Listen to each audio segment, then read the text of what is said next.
জন্ম এবং মৃত্যু প্রতিটি মানুষের জীবনে আবশ্যক, কিন্তু এই দুটি ঘটনার মধ্যবর্তী সময়ে আমাদের চারপাশে যা ঘটছে, আমরা যা এক্সপিরিয়েন্স করছি তা কি সত্য?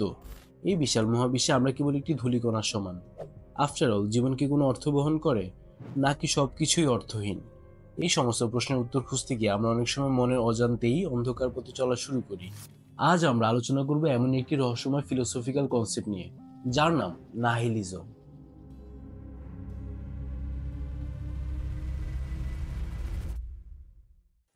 নাহিলিজম শব্দটি এসেছে ল্যাটিন ওয়ার্ড নাহিল থেকে, যার অর্থ নাথিং। এটি এমন এক ধরনের ফিলোসফি যেখানে জীবনের প্রায় সবকিছুকেই মিনিংলেস মনে করা হয়। নাহিলিজম আমাদের মোরাল ভ্যালুস এবং বিলিফসকে ভিত্তি হিসেবে দাবি করে, পাশাপাশি বাস্তবতা থেকে শুরু করে জীবনের পারপাস এবং অ্যাকশনসের উপর কোশ্চেন রেজ করে। যারা নাহিলিজমে বিশ্বাসী তাদেরকে বলা হয় নাহিলিস্ট। বেসিক্যালি নাহিলিস্টরা নিজেদের লাইফের মিনিং নিজেরাই ক্রিয়েট করার চেষ্টা করে। তারা লাইফ, ফেট, পারপাস, কনসিকুয়েন্সেস, আফটার লাইফ, এমনকি গডের এক্সিস্টেন্সও বিশ্বাস করে না। যদি আমরা একটু পেছনে যাই তাহলে দেখতে পাবো যে নাহিলিজমের ইতিহাস কিন্তু বেশ পুরনো। প্রাচীনকাল থেকে ফিলোসোফারদের মধ্যে এই ধারণাকে কেন্দ্র করে বিভিন্ন প্রশ্নের জন্ম দিত। 19th সেঞ্চুরিতে নাহিলিজমের কালচারাল ইম্প্যাক্ট লক্ষ্য করা যায়, যার ফলে এর রেলিভেন্সি ধীরে ধীরে বৃদ্ধি পেতে থাকে। 1862তে রাশিয়ান নোবেলিস্ট ইভান তারজেনেভ তার লেখা উপন্যাস ফাদার অ্যান্ড সানসে নাহিলিজমকে অ্যাজ আ রেফারেন্স ব্যবহার করেন, যেখানে বেজারফ নামের একটি ক্যারেক্টার ট্রেডিশনাল ভ্যালুস বা সামাজিক নিয়মগুলোকেও রিজেক্ট করে ডিফারেন্ট লাইফ লিড করাকে প্রমোট করে। অন্যদিকে নাহিলিজম থিওরির সঙ্গে যুক্ত হওয়া সবচেয়ে জনপ্রিয় নাম হলো জার্মান ফিলোসোফার ফ্রেডরিক নিটশে।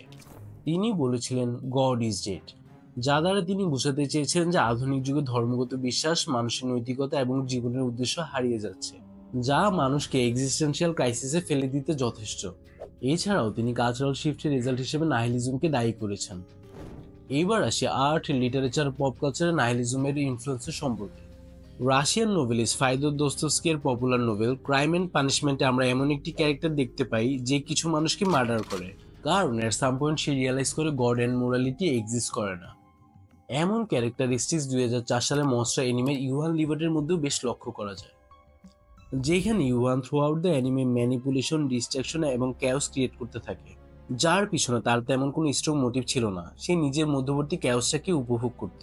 এই অ্যানিমের মধ্যে ইউহানের একটি ফেমাস ডায়লগ আছে, যা হলো the only thing humans are equal in is death.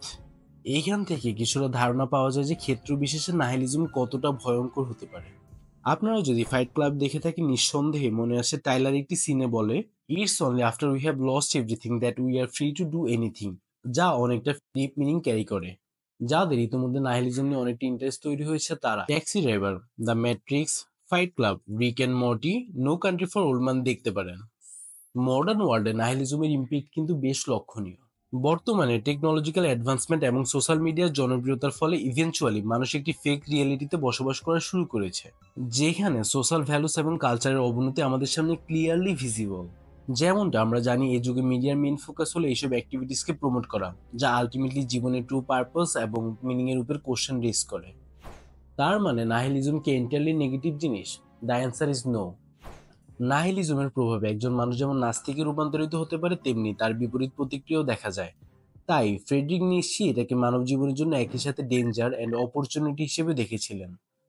নাহিলিজম সম্পর্কে শুনতে অনেকটা ডিপ্রেসিং লাগলেও এটি আমাদের জীবনকে নতুন করে দেখতে এবং বুঝতে সাহায্য করে। দিন শেষে জীবনের অর্থ আমাদের নিজেদেরই তৈরি করতে হবে, এটি হলো এই কনসেপ্টের মূল বার্তা। দ্যাটস ওয়াই নাহিলিস্টের জীবনের এক পর্যায়ে নিজেকে প্রশ্ন করার চেষ্টা করে, তার এই গল্পের লেখককে, সে নিজে নাকি সর্বশক্তিমান কোনো স্রষ্টা। আজ তাহলে এতটুকু পর্যন্তই, দেখা হবে অন্য কোনো ভিডিওতে। Till then, be happy and be safe.